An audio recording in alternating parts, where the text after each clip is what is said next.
Ces derniers mois, même si de nombreux altcoins ont montré une tendance haussière, on se rend bien compte quand même, notamment avec la grosse secousse qu'on s'est pris ces derniers jours que le marché, que l'altcoin saison, elle est pas encore là. Donc déjà, avant d'aller plus loin, on va commencer par revenir un petit peu sur les raisons qui ont fait que le marché crypto a pris des grosses secousses ces derniers jours. Donc déjà, c'est l'affaire DeepSeek, où une startup chinoise a quand même réalisé l'impossible, qui a été de faire en plus de 2 mois, de siphonner toute la data de ChatGPT pour la modique somme de 7 millions de dollars, ce qui franchement est pas énorme pour le résultat obtenu. Ils ont réussi derrière à recréer une intelligence qui est, écoutez bien, 96% moins cher pour l'utilisateur final. Et en plus de ça, ce qui est fou, c'est que DeepSeek, ils ont réussi cet exploit malgré l'embargo américain sur les puces vis-à-vis de la Chine. Ils ont du coup réussi à transformer cette contrainte en opportunité, alors que les puces Nvidia, qui marchent hyper bien, leur étaient complètement inaccessibles. Ils ont réussi à faire ça avec des puces beaucoup moins chères et justement à siphonner toute la donnée de ChatGPT, ce qui est quand même une dinguerie. Donc on peut constater comme quoi une petite équipe bien organisée de 200 personnes qui travaillent fort, ils peuvent surpasser les gens américains qui embauchent quand même des milliers d'ingénieurs. Donc forcément, suite à cette nouvelle, l'action Nvidia, elle a pris quand même un grand coup. C'est une des grosses parties du Nasdaq. Donc le Nasdaq, bien évidemment, s'est mangé une jolie correction. Et vous savez qu'il y a une corrélation, entre le Nasdaq et les crypto-monnaies. Donc forcément, ça a entraîné une grosse chute et une panique sur le marché des cryptos. Donc ça, c'était la première raison de la chute de ces derniers jours. Et la deuxième, c'est que notre ami Donald Trump a annoncé vouloir très certainement mettre des taxes douanières sur l'Union européenne après avoir taxé le Mexique, le Canada et la Chine. Et c'est vraiment ces droits de douane qui ont justement créé de la panique sur les marchés, parce qu'il y a beaucoup d'investisseurs qui pensent que cette pression des taxes, en fait, elle va augmenter l'inflation et donc diminuer la croissance. Donc là, depuis quelques heures, on voit le crypto Twitter paniquer, le YouTube français aussi crypto paniquer complètement. Pourtant, il suffit juste de dézoomer un peu. Si on regarde un petit peu le graphe du Bitcoin, justement, ok, on a pris une grosse mèche, c'est descendu jusqu'aux 91 000 $, mais on a juste réintégré, entre guillemets, la borne basse de notre range. Je veux dire, il n'y a pas d'inversion de tendance, il n'y a pas de réversal. Si on dézoome un petit peu, qu'on se remet plutôt du côté du weekly, on a un graphe qui a toujours une hyper bonne tête, on est toujours quand même hyper haussier. Donc encore une fois, voilà, il faut vraiment faire attention à la gestion de vos émotions, parce que là, l'objectif de secousses comme celle-ci qu'on a connue dans les précédents bull runs, elles ont qu'un seul objectif justement, c'est de sortir les mains faibles pour que quand le train reparte, il y ait de moins en moins de personnes dedans. Et bien évidemment, suite à ça, on a la Bitcoin dominance qui est venue de nouveau faire un point haut. Pourtant, encore une fois, voilà, si on regarde aussi la dernière cyclicité des marchés, si on regarde l'altcoin saison de 2021, elle a été vraiment déclenchée après un nouveau point haut sur la Bitcoin dominance. Donc là, on est vraiment dans des configurations similaires. Donc encore une fois, pas besoin de paniquer. On n'a pas de retournement encore sur le Bitcoin. Quand on aura un vrai retournement, là, on pourra commencer potentiellement à se poser des questions. Mais en tout cas, vraiment, pas de panique. Contrôlez bien vos émotions. En plus de ça, il y a énormément d'indicateurs on-chain qui nous montrent que le Bitcoin, il est loin d'avoir fait son top.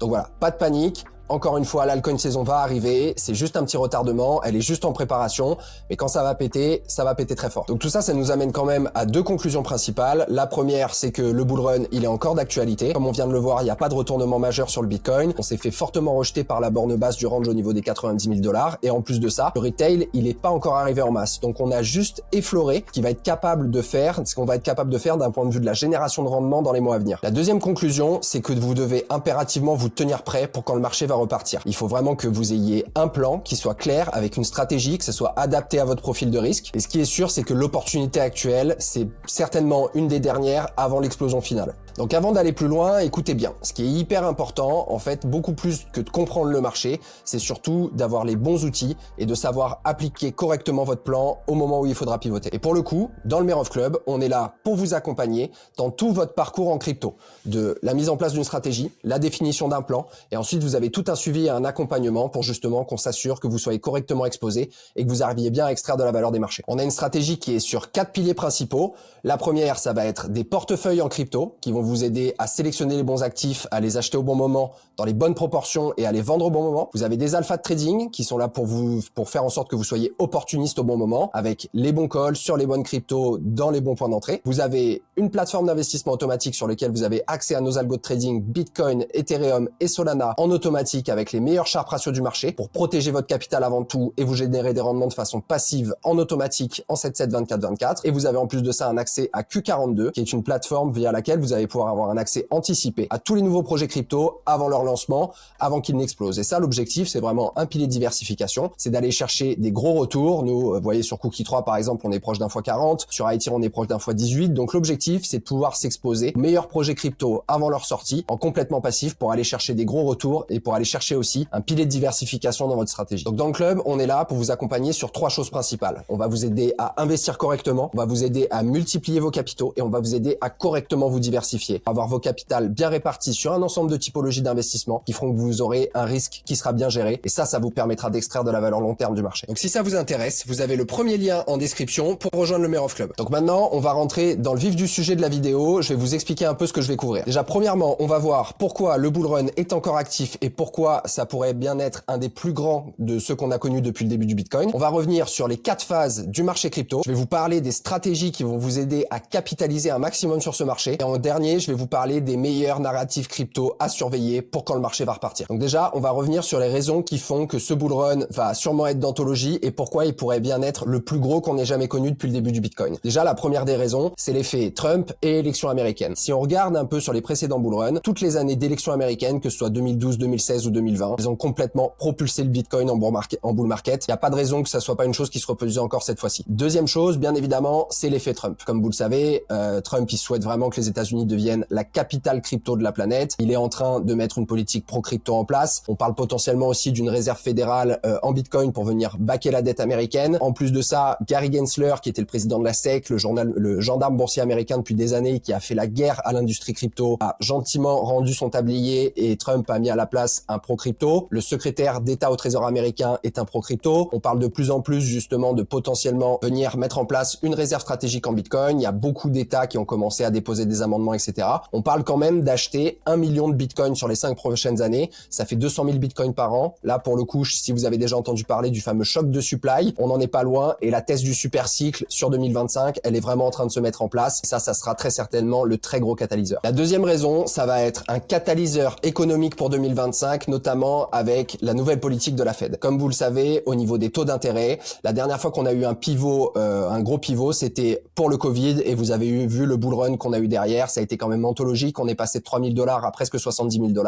Et là, pour le coup, après une grosse montée des taux pendant plusieurs années, on a enfin entamé un pivot. Donc même si pour l'instant la Fed est un petit peu réservée sur le nombre de taux qu'on va avoir en 2025, on en aura entre 2 et 3. C'est quelque chose qui est très intéressant pour la macroéconomie parce que ça restimule l'économie. Vous avez justement des prêts qui sont accordés notamment aux entreprises qui sont à moindre coût. Donc ça veut dire que les entreprises vont de nouveau pouvoir réinvestir, créer des conditions de croissance, générer plus de valeur et faire en sorte que justement l'économie, notamment américaine, va se porter de mieux en mieux. Et c'est quand même le catalyseur de l'économie mondiale. Donc c'est très important et ça ne va faire qu'améliorer justement le marché crypto sur 2025. Et enfin, la troisième raison, c'est la croissance de l'intelligence artificielle sur les prochaines années. Comme vous le savez, l'intelligence artificielle, c'est un marché qui pourrait dépasser les 500 milliards de dollars d'ici 2028. On pourrait déjà passer de 244 à plus de 300 milliards de dollars sur l'année 2025. Plus de ça, toutes les avancées dans ce domaine, elles vont améliorer les bénéfices et la productivité des entreprises qui pourraient bien augmenter de 20 à 30% dans les prochaines années, ce qui crée, avec tout ce qu'on a vu avant, un cercle vertueux qui va faire que l'économie américaine particulièrement pourrait vraiment bien se porter dans les prochaines années et donc pousser les marchés crypto et bourse à la hausse. Et ça veut dire aussi qu'on va très certainement en profiter et que ce bull run, vraiment, il va être d'anthologie. Donc oui, le bull run reste d'actualité et oui, l'altcoin saison va arriver, même si elle va peut-être arriver un peu plus tard. Donc voilà, avec ce qu'on a vu sur les marchés les derniers jours, j'espère que ça vous remonte le moral. Maintenant, on va parler des 4 phases du marché crypto. Donc comme vous le savez, les marchés crypto sont très cycliques. Vous avez toujours 4 phases. Vous avez la phase d'accumulation, vous avez la phase de markup ou de bull market dans laquelle on est toujours, vous avez la phase de distribution et enfin, vous avez vraiment la phase de marché baissier ou de bear market. Donc la phase d'accumulation, c'est déjà la première phase après le bear market. Les prix sont très bas, l'intérêt pour les cryptos sont très faibles. Par contre, les mains fortes et ce qu'on appelle la smart money recommencent tranquillement à accumuler dans ces phases-là. Ensuite, on entame toujours la phase de marché haussier, le fameux bull run. Là, généralement, l'intérêt des cryptos remonte. Vous avez tout le monde qui est en train d'en parler autour de vous et on arrive, nous, Pour moi, à mon sens, on est justement au milieu de cette phase. Donc le gros de ce qu'on a, des rendements va encore être fait sur les prochains mois. Ça sera la phase vraiment parabolique dans laquelle la fameuse altcoin saison va arriver. Et c'est justement à ce moment-là que tous les gens qui ne comprennent pas grand-chose à la crypto, votre coiffeur, votre garagiste, etc., vont se mettre à vous en parler. Et ça, pour le coup, ça doit être un signal qui dit qu'on est quand même pas loin du top. Parce que quand vous avez une grosse couverture médiatique, c'est à ce moment-là que le retail arrive massivement, pousse les prix à la hausse. On est dans une euphorie complète, les prix sont verticales. C'est à ce moment-là qu'il faut commencer déjà à être proactif au niveau de sa sortie et de sa génération de profit. Et c'est aussi dans cette phase-là, du coup, que l'altcoin saison arrive, que les alts explosent complètement, surperforment Bitcoin. Et vous, c'est la phase dans laquelle vous voulez impérativement être placé sur les altcoins, mais encore une fois, avec une bonne diversification, un bon timing de marché et une bonne gestion de risque. Et enfin derrière, vous avez les phases de distribution et de bear market, de marché baissier. Donc généralement, après la phase très euphorique, vous avez le premier sell-off. Là, généralement, les investisseurs, la smart money vraiment commence à sortir fortement du marché. Par contre, vous avez la majorité des retail qui restent dans le marché pensant que c'est juste une correction qui est due à la cyclicité classique. Et en fait, on est vraiment en train d'entamer un marché baissier. Et malheureusement, la plupart des investisseurs particuliers notamment vont prendre leurs pertes et sortir complètement de ce marché. Alors que pour le coup, l'objectif, c'était plutôt de rentrer en phase d'accumulation et de sortir en haut du bull market. Et c'est aussi à ce moment-là que la plupart des projets vont disparaître. Il faut savoir qu'aujourd'hui, on a quand même plus de 35 millions de projets crypto. Il faut savoir que 99,9% vont aller à zéro. Et c'est dans ces phases-là que vous pouvez voir que les projets les plus résilients vont survivre et ça vous donne quand même de très bons indicateurs pour des potentielles performances sur des cycles ultérieurs. Donc nous, comme je vous l'ai dit, pour moi, où est-ce qu'on en est maintenant? Pour moi, on est au milieu de la phase de bull market. Donc encore une fois, le gros de l'extraction qu'on va pouvoir faire de ces marchés, elle va se faire sur les prochains mois. Donc c'est pas le moment de lâcher. Restez focus, construisez votre plan, n'utilisez pas trop de levier parce qu'on voit, hein, là, il y a eu énormément de liquidations. Il y a eu plus de 2,4 milliards de liquidités, je crois, sur les échanges centralisés. Encore une fois, c'est pour ça que dans le Mayor of Club, on n'utilise jamais de levier. Vous êtes venu sur ce marché pour prendre un risque, pour être rémunéré sur ce risque. N'augmentez pas ce risque de façon dégénérée. C'est le meilleur moyen de finir statistiquement à zéro. Donc maintenant qu'on a vu ça, on va parler un peu de comment il faut se positionner pour bien réussir sur ce cycle. Déjà, comme je vous l'ai dit, il vous faut une stratégie qui est adaptée à votre profil de risque. Connaissez-vous vous-même avant de partir sur le marché crypto et de commencer à monter une stratégie. Est-ce que vous êtes quelqu'un de conservateur? Est-ce que vous êtes quelqu'un de modéré? Est-ce que vous êtes quelqu'un d'agressif? C'est quoi votre capacité d'investissement?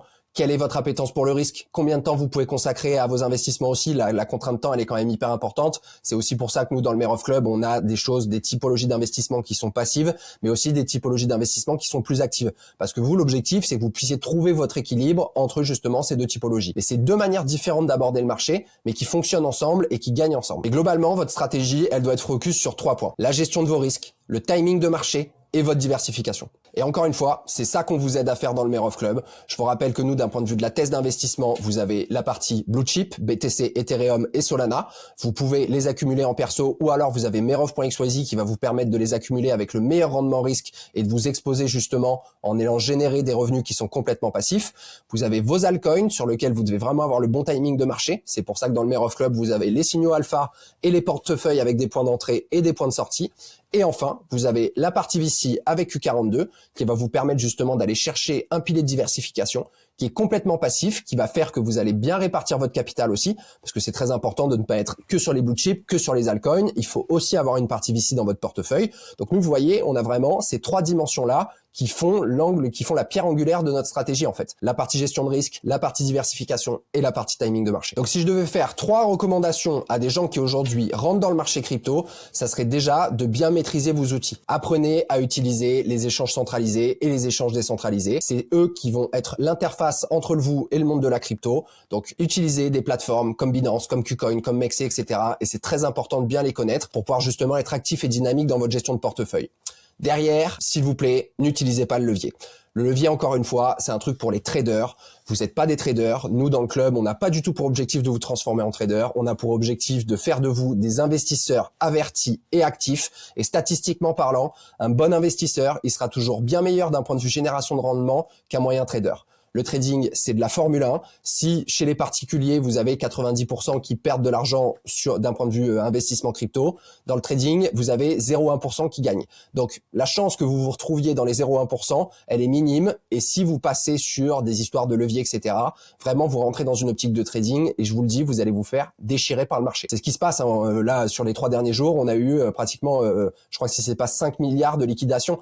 Donc, en fait, vraiment, n'utilisez pas le levier. C'est pour ça aussi que dans le club, on fait pas de hodl, pas de DCA, pas de shitcoin et pas de levier. Et enfin, la troisième chose, c'est vraiment d'investir dans les narratifs fortes. Et ça va du coup faire la transition avec la quatrième et dernière partie de cette vidéo. Pour nous, les deux narratifs très fortes qu'on va voir exploser sur ce cycle, ça sera les mêmes coins et l'intelligence artificielle. Donc pour parler un petit peu de l'intelligence artificielle, on pense notamment qu'il y a un sous-secteur de l'intelligence artificielle qui est particulièrement prometteur, c'est les agents IA. Et un agent IA, c'est un logiciel qui peut interagir avec son environnement. Donc vous voyez, beaucoup plus avancé que quelque chose comme ChatGPT, où vous pouvez juste le poser des questions et il vous répond. Là, vous avez quelque chose qui est capable de réflexion, de mettre en place des plans, etc., etc. Donc un agent IA, ça va collecter des données pour pouvoir automatiser et mettre en place des tâches afin d'atteindre des objectifs spécifiques. Et bien évidemment, vous avez un ensemble de cas d'utilisation. Dans la crypto, vous en avez aussi bien évidemment. Vous voyez, en crypto, vous avez des plateformes comme Virtual qui vont justement permettre de créer des agents IA qui vont être capables de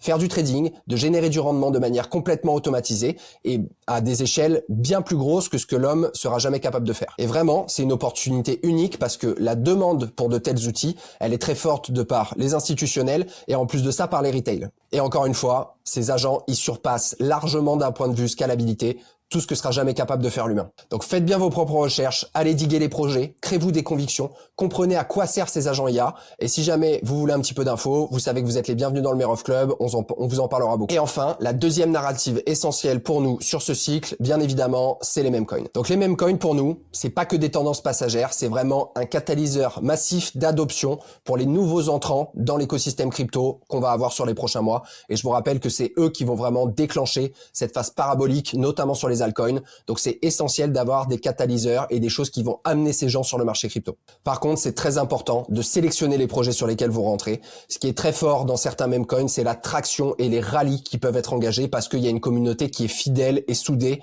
et qui ne lâchera jamais le projet. Vraiment, vous avez des vrais cultes autour des meme coins. Mais c'est bien évidemment ça qui fait leur force parce que vous avez une croissance qui est justement soutenue par la communauté. Donc vous avez vraiment des projets qui vont survivre dans le temps de façon durable et qui vont complètement exploser d'un point de vue rendement. Mais encore une fois, faites bien vos propres recherches. Vous avez énormément de boosts parmi les meme coins. Pour nous, tous les meme coins ne sont pas des shitcoins, mais on va pas se mentir, 98% des meme coins sont des shitcoins. Donc faites bien attention à votre partie gestion de risque là-dessus, mais dans une optique de diversification et d'envie d'aller surperformer Bitcoin pendant l'altcoin saison, c'est très important que vous mettiez aussi cette narrative dans votre portefeuille. Donc vous voyez, le marché crypto, il est encore riche en opportunités. Mais bien évidemment, en face des opportunités, vous avez toujours une grosse couche de risque. Donc vraiment, gérez votre risque, c'est hyper important d'avoir un plan clair et précis. Mais en tout cas, si vous êtes bien armé, que vous avez la bonne stratégie et que vous adaptez votre plan à votre profil d'investisseur, sachez que toutes ces opportunités, vous allez pouvoir les transformer en gains massifs dans les prochains mois. Et encore une fois, n'écoutez pas tous ceux qui vous disent que le bull run c'est fini, qu'il n'y aura pas d'altcoin saison, etc. C'est ces mêmes personnes qui, quand vous serez tout en haut du cycle et que vous aurez généré énormément de profits et que vous voudrez prendre vos bénéfices, vous diront « vends pas, t'es une main faible, etc. etc. » Donc vraiment, gardez la tête froide, enlevez tout le côté émotionnel, regardez les datas, dézoomez votre charte, arrêtez le levier, mettez en place votre plan et mettez bien dans votre stratégie la partie timing de marché, diversification et gestion du risque. En tout cas, c'est tout pour moi. J'espère que cette petite vidéo vous a plu et vous a un petit peu remonté le moral avec les marchés sanglants qu'on a eu ces derniers jours. Je vous rappelle bien évidemment que tout ce qui a été dit dans cette vidéo n'est en rien un conseil en investissement. Faites bien vos propres recherches, gérez bien votre risque et surtout n'investissez que l'argent que vous êtes prêt à perdre. On se retrouve dans une prochaine vidéo. Prenez bien soin de vous et que les marchés vous soient favorables.